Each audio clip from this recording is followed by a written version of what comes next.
मित्रों, हमारा जो घर है वह जो है पृथ्वी तत्व है।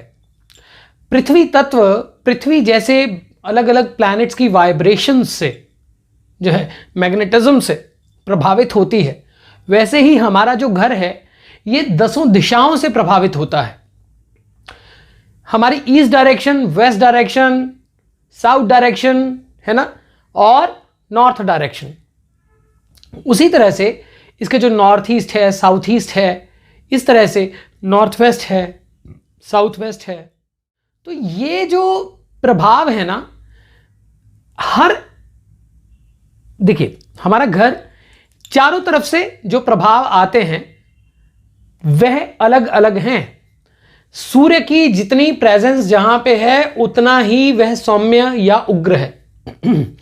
उसी प्रकार से जो जैसे हर एक डायरेक्शन जो है ना वो अलग अलग कार्यों के लिए बनी है। आज मैं आपसे नॉर्थ ईस्ट के बारे में 2 बातें करूंगा। नॉर्थ ईस्ट जो है वह देवताओं की दिशा मानी गई है, ठीक है।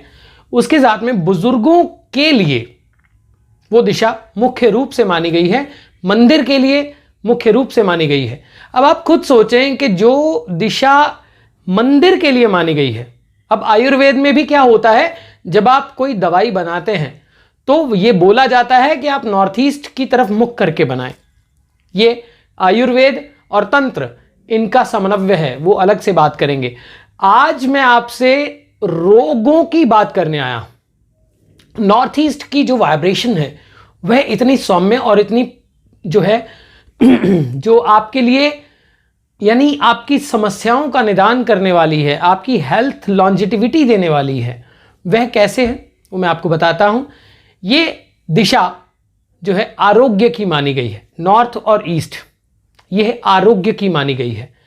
तो यदि आपके घर में कोई बहुत देर से बीमार चल रहा हो, कोई बुजुर्ग हैं, या फिर आजकल तो किसी एज का कुछ वो नहीं है, कभी भी किसी को भी असाध्य रोग या कोई रोग हो सकते हैं, तो होता क्या है कि अगर हम उनकी जो मेडिसिन हैं, अगर हम घर के नॉर्थ ईस्ट में एक कबोर्ड बना के या फिर कोई शेल्फ लगाकर घर के नॉर्थ ईस्ट में ही रखें तो उनकी वाइब्रेशन बहुत स्ट्रांग हो जाती है, उनके अंदर अमरत्व आता है।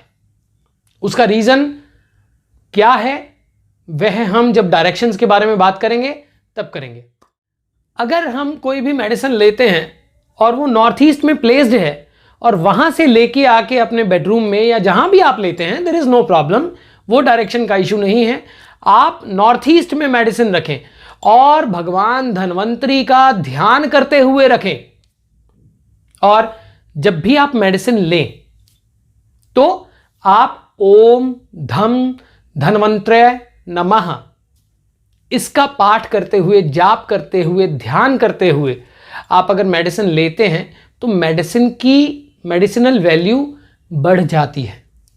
मैटर नहीं करता कि आप आयुर्वेदिक ले रहे हैं, होम्योपैथिक ले रहे हैं, या फिर आप जो है वो एलोपैथिक ले रहे हैं, मेडिसिन मेडिसिन है। अब जब आप दोबारा जब मेडिसिन अपनी लें तो पहले तो आप उसको कुछ दिन जो है नॉर्थ ईस्ट में ही प्लेस्ड रखें और रोज़ कोशिश करें कि 5 मिनट 7 मिनट भगवान धन्वंतरी का ध्यान करते हुए उसे देखें। और जब भी आप मेडिसिन लें तो आप जब भी जो भी गोली लें, पाउडर लें, कुछ भी लें, ओम धम धन्वंतरे नमः धन्वंतरी जी को प्रेयर करके फिर लें। आप देखेंगे कि आपके जीवन में जो है उत्थान आया, आपकी हेल्थ में सुधार आया, मेडिसिनल वैल्यू उस मेडिसिन की बढ़ गई और आपको वो मेडिसिन ज़्यादा इफेक्ट करती है, ऐसा शास्त्रोक्त है। धन्वंतरी जी जो है आयुर्वेद के भगवान हैं। पहले तो नक्षत्रों का बहुत ध्यान रखा जाता था, कोई भी जड़ी बूटी तोड़ी जाती थी तो वो पुष्य नक्षत्र में ही तोड़ी जाती थी, पुष्य नक्षत्र में ही उसे बनाया जाता था, फिर उसे गुरु पुष्य योग में ही लिया जाना चाहिए, शुरुआत वहीं से होती थी और उसके अंदर अलग मंत्रों का प्रयोग होता था। आनंदों में भी हम कभी किसी को अगर कोई हर्बल हेल्प करते हैं तो उसके लिए प्रॉपर एक सिस्टम है, यानी किसी को अगर सपोज इट हमें कोई भी काढ़ा भी हम देते हैं तो उसको एनर्जाइज करके देते हैं। कई बार ऐसे होता है कि आप हीलर्स आज के टाइम में ऐसे करते हैं कि अपनी अपनी एनर्जी से आपकी जो मेडिसिन है उसको एनर्जाइज करके वो देते हैं, तो उससे भी बहुत अच्छा प्रभाव मिलता है। परंतु आप अब घर पे भी इसे कर सकते हैं। आप अगर भगवान धन्वंतरी को याद करते हुए करेंगे तो आपके जीवन में कुछ जो हेल्थ है उसमें आरोग्यता आपको देखने को मिलेगी। तो ये आप करें।